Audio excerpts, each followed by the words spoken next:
Wanita soleh ini ditinggal suami menikah diam-diam saat sedang hamil.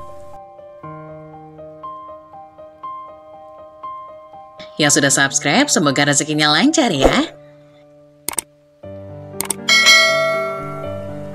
Keserakahan adalah apa yang bisa kamu sebut sebagai jenis lubang tanpa dasar, di mana itu benar-benar tidak ada habisnya. Keserakahan bisa dibilang merupakan satu di antara dosa mematikan. Keserakahan akan melakukan apapun untuk menghancurkanmu.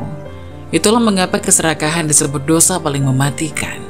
Orang yang serakah tak bisa puas dengan apa yang dimilikinya dan bahkan melakukan hal tercela untuk memuaskan keinginannya. Di sebuah pesantren yang terletak di lereng perbukitan Jawa, hiduplah seorang santri perempuan yang cerdas dan berbakat bernama Kustini. Kustini adalah gadis yang rajin menuntut ilmu agama dan ilmu umum di pesantren tersebut. Dia selalu ditemukan di perpustakaan pesantren, menyerap ilmu dari buku-buku kuno dan modern. Di sisi lain, ada seorang guru yang sangat dihormati di pesantren tersebut, yaitu Ustadz Damar. Damar adalah sosok yang bijaksana, memiliki pengetahuan agama yang mendalam, dan disukai oleh seluruh santri. Karisma dan kepribadian yang ramah membuatnya menjadi panutan di pesantren.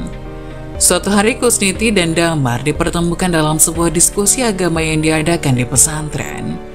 Kusniti terkesan dengan wawasan dan pemahaman mendalam yang dimiliki oleh Ustadz Damar. Mereka sering berdiskusi tentang ayat-ayat Al-Quran, hadis, dan masalah-masalah kehidupan sehari-hari. Kusniti mulai mengagumi tidak hanya keilmuan Damar, tapi juga akhlak dan kepribadiannya yang tulus. Waktu berlalu, Kusniti semakin sering berada di dekat kelas yang diajari oleh Ustadz Damar.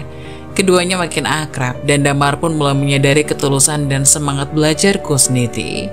Sementara itu, perasaan Kusniti terhadap Damar tumbuh menjadi lebih dari sekedar rasa kagum, namun dia tidak berani mengungkapkannya. Suatu malam, setelah acara pengajian, Kusniti dan Damar berjalan bersama pulang ke asrama santri. Di bawah cahaya remang-remang lampu jalan pesantren, Kusniti dengan ragu-ragu membuka hatinya kepada Damar. Dengan penuh kehati-hatian, Kusniti mengungkapkan perasaannya yang selama ini terpendam. Ustadz Damar, saya selalu mengagumi ilmu dan kepribadian Anda. Saya merasa ada sesuatu yang lebih dari sekedar rasa kagum. Saya merasa saya mencintai Anda, kata Kusniti dengan wajah malu dan tegang. Damar terdiam sejenak, kemudian tersenyum lembut. Kusniti, saya merasa terhormat mendengar perasaanmu. Namun kita harus ingat posisi dan batasan di dalam pesantren ini. Cinta yang sejati adalah cinta kepada Allah dan Rasul-Nya. Kita harus fokus pada pembelajaran dan ibadah. Sakit dirasakan oleh Kusniti. Dia tak tahu kenapa untuk pertama kalinya dia jatuh cinta, saat itu pula ia terluka. Akhirnya Kusniti yang menyerah pun pura-pura tidak terjadi apa-apa pada cinta pertamanya itu. Waktu berlalu dengan cepat. Hari kelulusan Kusniti tiba. Seiring lonceng yang berkumandang, Kusniti memperoleh ijazah pesantren dengan predikat yang sangat memuaskan. Dia mendapatkan penghargaan sebagai santri terbaik dalam bidang studi agama. Di hari perpisahan, suasana pesantren penuh dengan keharuan. Kusniti merasakan campuran perasaan yang senang dan sedih. Dia merindukan teman-teman seperjuangannya dan guru-guru yang telah memberikan ilmu serta bimbingan padanya. Ustadz Damar yang juga turut hadir di acara kelulusan memberikan selamat pada Kusniti dengan tulus. Kusniti yang sangat bangga dengan pencapaiannya. Kusniti, saya sangat bangga dengan pencapaianmu. Semoga ilmu yang kamu peroleh dapat menjadi ladang amal yang membawa manfaat bagi dirimu dan masyarakat, ucap Damar sambil tersenyum. Entah karena masih sakit hati atau apa, Kusniti hanya diam tanpa senyuman mengambang begitu mendengar ucapan dari Damar. Ia malah langsung berlalu begitu saja tanpa mengucapkan sepatah kata pun. Tahun berganti. Kusniti kecil yang dibesarkan di sebuah pesantren kini sudah memasuki usia dewasa. Banyak perubahan dari dirinya, mulai dari kepribadian, kecantikan, dan pola pikirnya.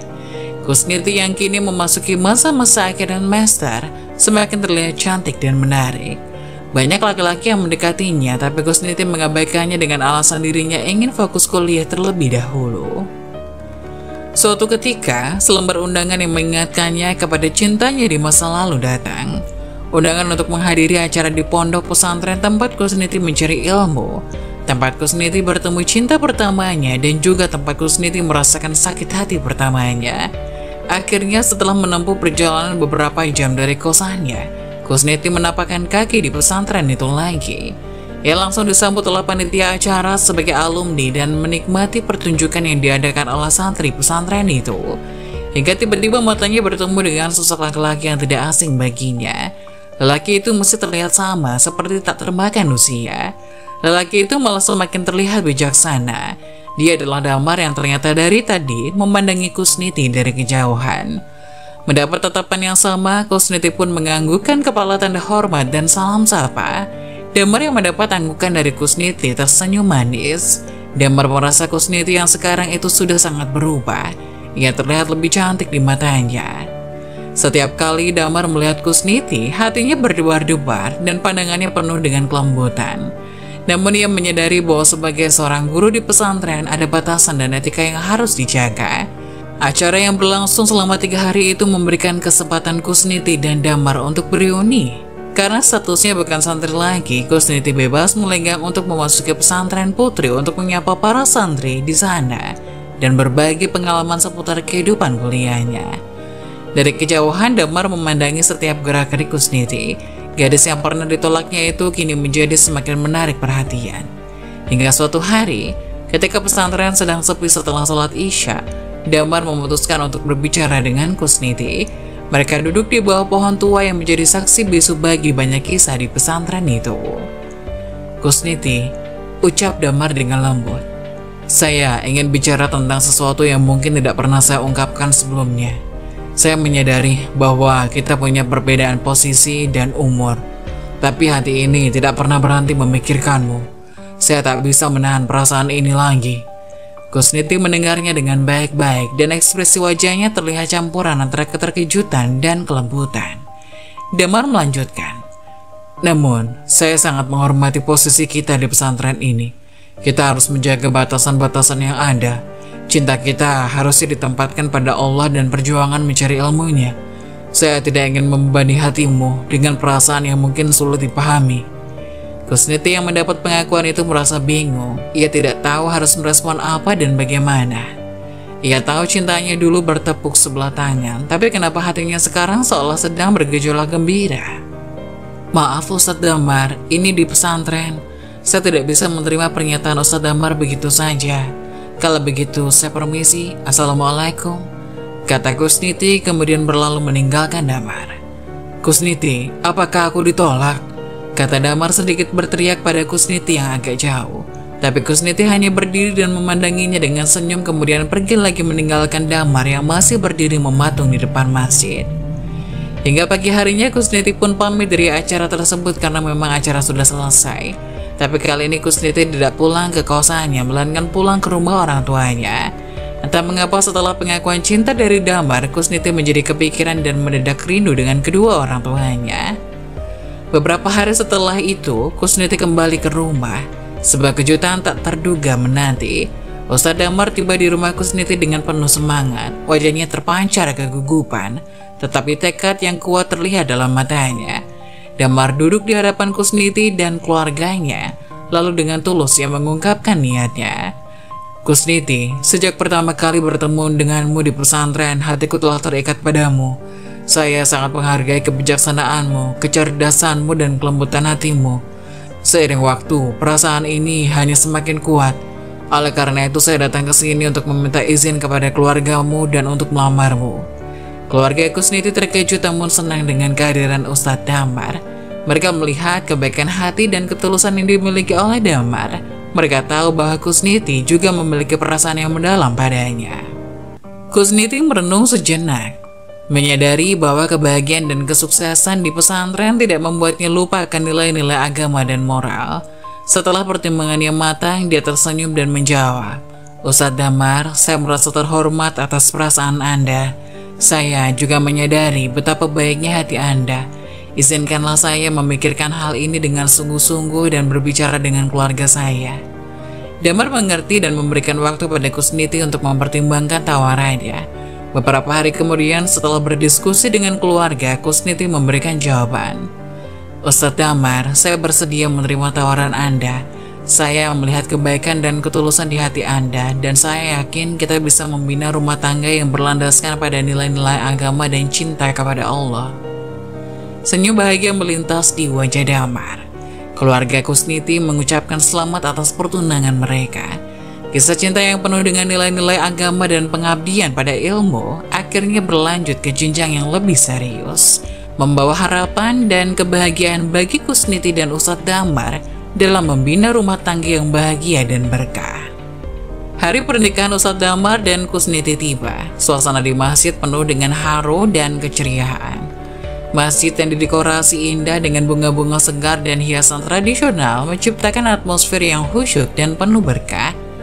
Ustadz Damar mengenakan pakaian putih khas pengantin pria, duduk dengan penuh kerendahan hati di hadapan sang wali, yang kali ini adalah ayah Kusniti.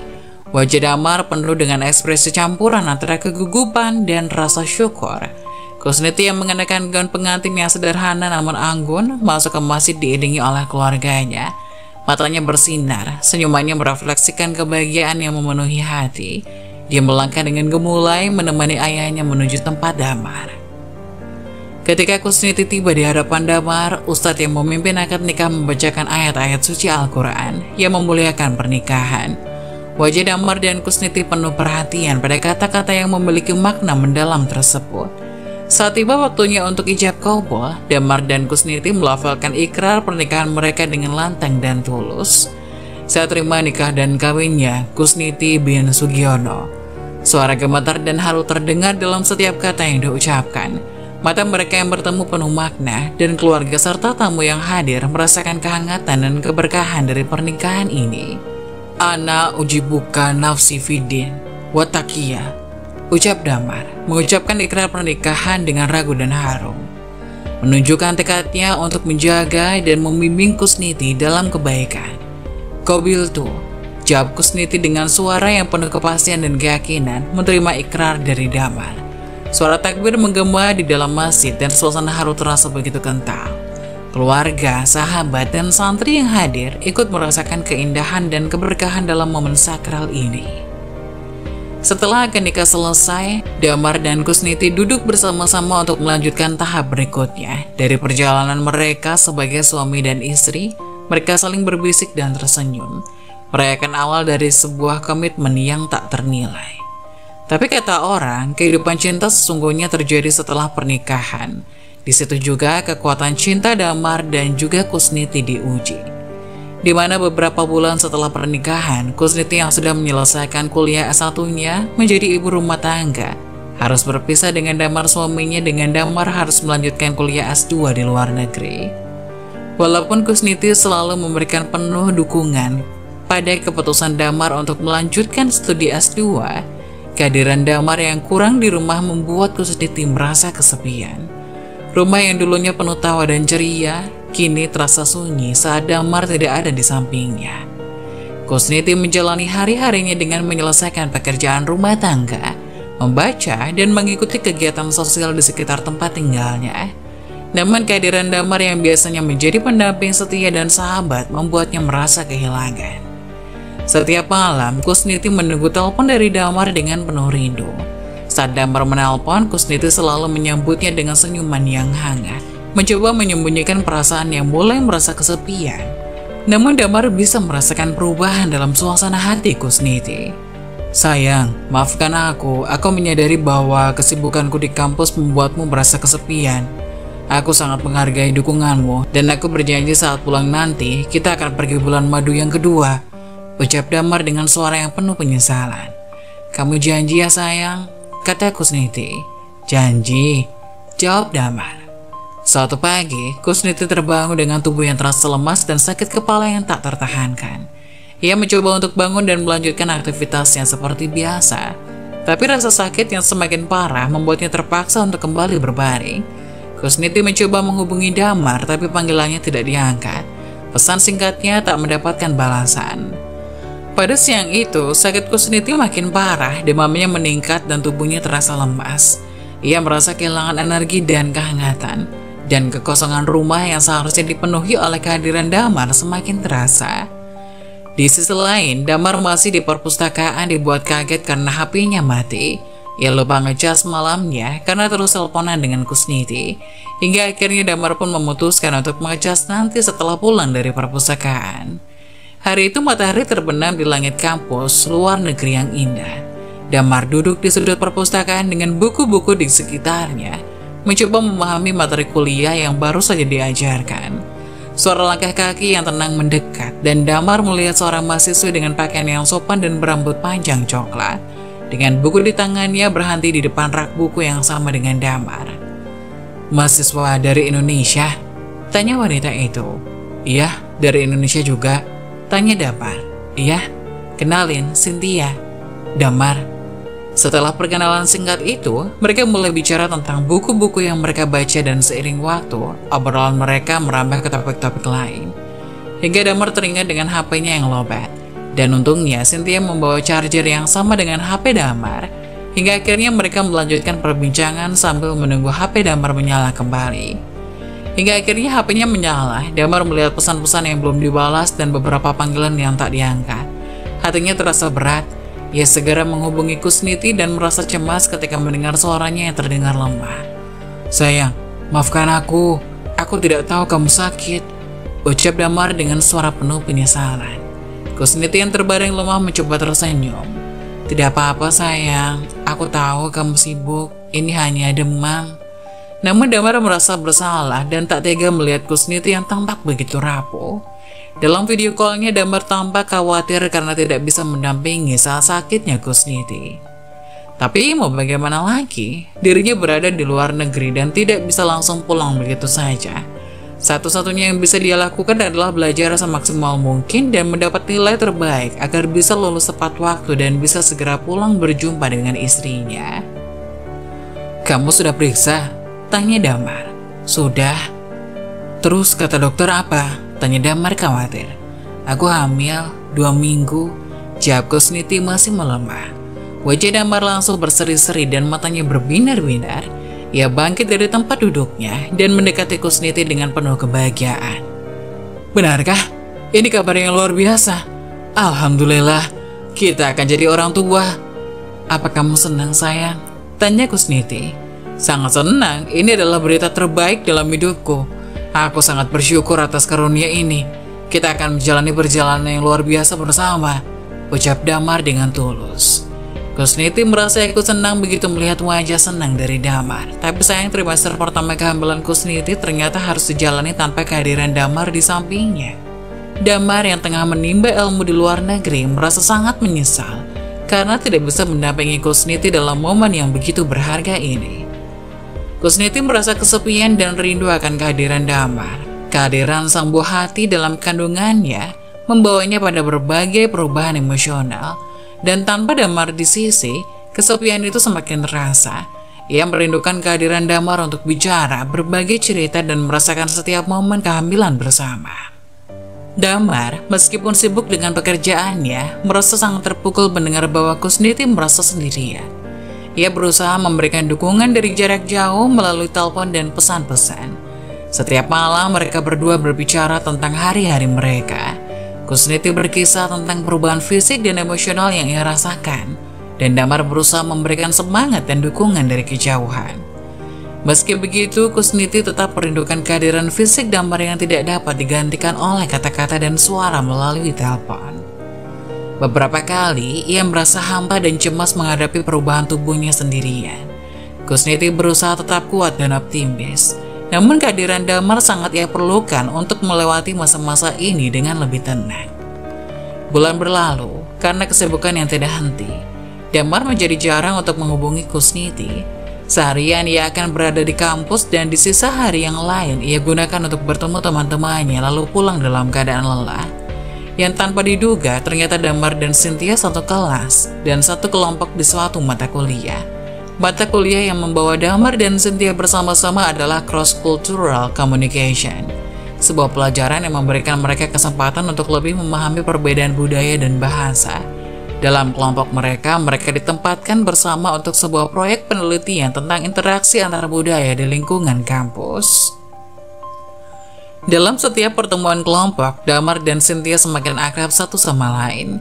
Mereka berdua memberikan kontribusi yang berharga untuk proyek mereka, saling melengkapi dengan pemahaman budaya masing-masing. Damar membagikan pengalaman hidupnya di Indonesia, sedangkan Cynthia menceritakan kehidupannya di Prancis. Mereka sering bertukar pandangan dan ide di luar waktu kuliah. Terkadang setelah kelompok berkumpul, mereka berdua duduk di perpustakaan atau kafe kampus, membahas topik kuliah, budaya, dan juga mimpi-mimpi mereka. Semakin lama, persahabatan mereka berkembang menjadi lebih dalam. Suatu hari ketika sedang bersama-sama menyelesaikan proyek penelitian mereka di perpustakaan, Damar menyadari bahwa perasaannya terhadap Cynthia telah berubah. Ia merasa lebih dari sekedar teman dan itu membuatnya merasa gugup dan bingung. Sementara itu, Cynthia juga mulai merasakan kehadiran Damar yang khusus dalam hidupnya. Karena berasal dari negara yang sama, Damar dan Cynthia seringkali menemukan kesenangan dalam mengerjakan tugas bersama. Mereka menjadi mitra studi yang tak terpisahkan, memanfaatkan keahlian dan pengetahuan masing-masing untuk mendukung kesuksesan akademis mereka. Pada malam-malam menjelang ujian, mereka sering berkumpul di perpustakaan atau di ruang kelompok studi kampus. Suasana yang penuh semangat dan fokus membantu mereka mencapai hasil yang baik dalam setiap tugas dan ujian. Damar membantu Cynthia memahami konsep-konsep yang mungkin sulit untuk diterjemahkan ke dalam bahasa Prancis. Sementara Cynthia membantu Damar memperdalam pemahamannya tentang budaya dan linguistik. Di sela-sela sesi studi mereka, Damar dan Cynthia menemukan momen-momen santai untuk saling bercerita dan tertawa. Keharmonisan keduanya dalam mengerjakan tugas tidak hanya mencerminkan kerjasama akademis, tapi juga keintiman dalam hubungan mereka. Penuh dukungan satu sama lain, mereka menjadi tempat curhat yang nyaman, berbagi impian dan mendukung satu sama lain dalam setiap langkah. Suatu malam yang gelap, ketika Cynthia sedang tinggal di kosannya, tiba-tiba terjadi kebakaran yang melanda gedung itu. Cynthia panik dan berusaha untuk menyelamatkan diri, tapi jalur keluar sudah dipenuhi asap tebal. Ketika keadaan semakin genting, Damar yang kebetulan berada di dekat kos Cynthia mendengar teriakan dan melihat kobaran api. Tanpa ragu, Damar segera berlari mendekati gedung yang terbakar. Dia merasakan adrenalinnya berpacu ketika melihat kondisi yang mencekam. Tetapi tekadnya untuk menyelamatkan Cynthia mengatasi segala ketakutannya. Dengan berani, Damar masuk ke dalam gedung dan menemui Cynthia yang hampir tak bisa bernafas karena asap. Damar menuntun Cynthia keluar dari gedung yang terbakar dengan selamat. Mereka berdua tiba di tempat yang aman. Cynthia, meskipun masih dalam keadaan terguncang, merasa bersyukur karena Damar datang tepat pada waktunya untuk menyelamatkannya.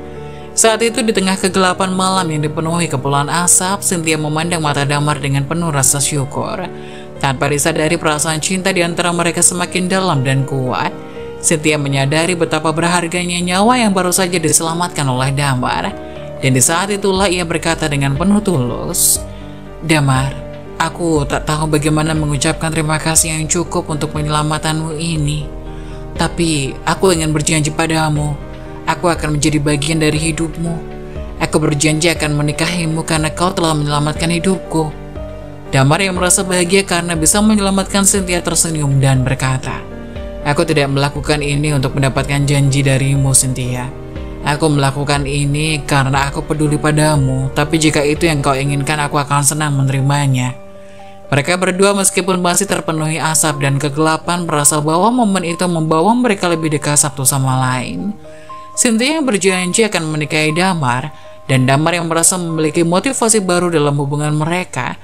Sebuah janji yang dilandasi oleh cinta, keberanian, dan kebahagiaan. Dalam kejadian tragis itulah sebuah janji diberikan dan sebuah cinta semakin menguat. Setelah berhasil menyelamatkan Cynthia dari kebakaran di luar negeri, Damar dan Cynthia pulang ke Indonesia saat liburan tiba. Mereka merasa bahwa momen itu adalah waktu yang tepat untuk memperkuat hubungan mereka dan memutuskan untuk melangkah ke tahap yang lebih serius. Tanpa menunda-nunda, Damar menyatakan niatnya untuk melamar Cynthia. Mereka bersama-sama menuju rumah orang tua Cynthia, tempat di mana Cynthia dibesarkan. Keluarga Cynthia menyambut kedatangan mereka dengan tangan terbuka. Mengetahui Damar adalah orang yang telah membuktikan dirinya sebagai pasangan yang peduli dan bertanggung jawab. Di Di tengah-tengah suasana hangat keluarga, Damar dengan tulus menyampaikan niatnya untuk menikahi Cynthia. Ia menyatakan cintanya yang dalam keyakinannya bahwa Cynthia adalah orang yang tepat untuk bersamanya. Orang tua Cynthia melihat kebahagiaan di mata anak perempuan mereka, dengan senang hati memberikan restu pada mereka. Dalam waktu yang singkat, rencana pernikahan disusun dengan penuh sukacita. Mereka memilih untuk mengadakan pernikahan sederhana, melibatkan kedua budaya mereka. Persiapan pernikahan dilakukan dengan cinta dan kebersamaan, menciptakan momen-momen yang penuh makna bagi Damar dan Cynthia. Saat acara pernikahan Damar dan Cynthia berlangsung, suatu kejadian tak terduga membuat suasana menjadi tegang. Tiba-tiba seorang wanita hamil muncul di depan rumah Cynthia, berteriak dengan keras. Terkejut, tamu-tamu yang hadir berpaling ke arah teriakan tersebut, menciptakan keheningan mendalam. Wanita hamil itu ternyata adalah Kusniti, istri pertama Damar yang hadir tanpa diundang. Ekspresi terkejut dan kebingungan tergambar jelas di wajah Damar dan Cynthia. Wanita itu dengan suara lantang dan penuh emosi mengungkapkan bahwa Damar telah menikah lagi tanpa seizinnya. "Bagaimana bisa kau menikah lagi, Damar? Apa yang kau lakukan ini tanpa memberitahu aku?" teriak wanita itu, air mata mengalir di wajahnya. Damar terkejut dan bingung mencoba menjelaskan situasi. Aku tidak tahu kau akan datang. Aku tidak bermaksud menyakiti hatimu. Cynthia dan aku saling mencintai dan memutuskan untuk bersama. Aku minta maaf jika ini menyakitimu." Yang tidak diketahui oleh Damar adalah Kusniti mengetahui apa yang dilakukan Damar begitu ia menapakkan kaki di Indonesia. Kabar liburnya Damar dari kampus sudah sampai di telinga Kusniti sebelum Damar pulang. Karena mendapat kabar kepulangan Damar dari teman satu kampusnya, Kusniti berencana untuk memberi kejutan dengan menjemput Damar di bandara secara tiba-tiba. Tapi begitu ia di bandara, ia malah mendapat pemandangan yang menyakiti hatinya. Damar bergandengan mesra dengan seorang wanita yang ia tidak kenal sama sekali. Damar bersama wanita itu pun melajukan mobilnya begitu cepat ke tempat yang jauh dari arah rumah Kusniti dan Damar. Dengan terpaksa Kusniti pun mengikuti kepergian Damar dan wanita itu, hingga ia melihat pernikahan keduanya sedang dilangsungkan. Kekecewaannya tidak hanya berkaitan dengan fakta bahwa Damar menikahi Cynthia tanpa memberitahunya, tapi juga karena Kusniti sedang hamil sehingga kejadian ini memberikan dampak emosional dan fisik yang kompleks. Setelah bicara di dalam rumah, suasana menjadi tegang dan penuh emosi. Kusniti duduk dengan penuh rasa sakit dan kesedihan, sementara Cynthia mencoba menjelaskan niat baik mereka, meskipun sadar bahwa perasaan Kusniti tetap terluka. Namun Kusniti terluka secara mendalam. "Apa yang kalian lakukan ini tidak adil. Aku hamil dan kalian berdua membuat keputusan ini tanpa mempertimbangkan perasaanku dan anak ini," serunya sambil menahan tangis. Cynthia merasa ditipu dan terluka oleh ketidaktransparan suaminya. Rasanya sebagai bagian dari peristiwa ini membawa gejolak emosional yang rumit. Ketika Kusniti meninggalkan rumah, Cynthia menahan kemarahannya dan berusaha memahami situasi yang rumit ini. Namun ketika berbicara dengan Damar secara pribadi, emosinya mulai terungkap. Dalam percakapan mereka di ruang tenang, Cynthia tidak dapat lagi menyembunyikan rasa sakit dan kekecewaannya. "Damar, aku merasa ditipu dan terluka. Aku memilih untuk bersamamu, tapi kau tidak memberitahuku tentang pernikahan ini dengan Kustini. Kenapa kau tidak memberitahuku sejak awal?" Damar merasakan rasa bersalahnya, mencoba menjelaskan. "Cynthia, aku minta maaf. Aku tidak bermaksud menyakiti perasaanmu. Aku tidak tahu bagaimana memberitahumu dan aku takut ini akan merusak hubungan kita."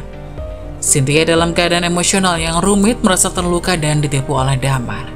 Meskipun cinta mereka masih ada, rasa kecewa dan kehilangan kepercayaan membuatnya mengambil keputusan sulit.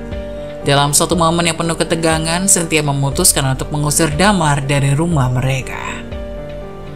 "Damar, aku butuh waktu sendiri untuk merenungkan semuanya. Aku merasa terluka dan kecewa. Aku rasa saat ini yang terbaik adalah jika kau meninggalkan rumah ini," ujar Cynthia dengan suara yang penuh emosi. Setelah diusir oleh Cynthia, Damar memutuskan untuk pulang ke rumahnya yang sebelumnya ia bagikan bersama Kusniti.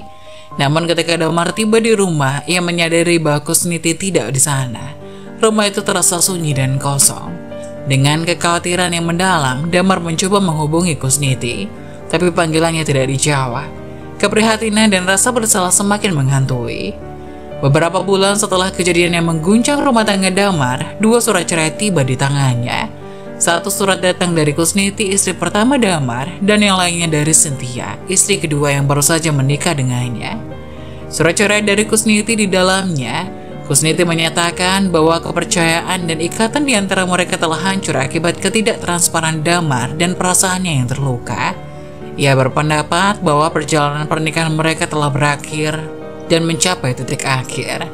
Sementara itu, surat cerai dari Cynthia dengan gugatan rasa sakit dan kekecewaan yang mendalam membuatnya menyadari bahwa pernikahan mereka berdua tidak lagi bisa dijalani.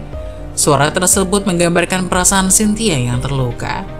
Damar dihadapkan dengan 2 surat cerai yang mencerminkan akhir dari kedua pernikahannya. Merasakan pukulan berat, yang menyadari bahwa kesalahannya telah merusak hubungan baik dengan Kusniti maupun Cynthia. Ketika membaca surat-surat tersebut, Damar merenung tentang kesalahan-kesalahan yang telah ia buat dan akibatnya terhadap orang-orang yang ia cintai.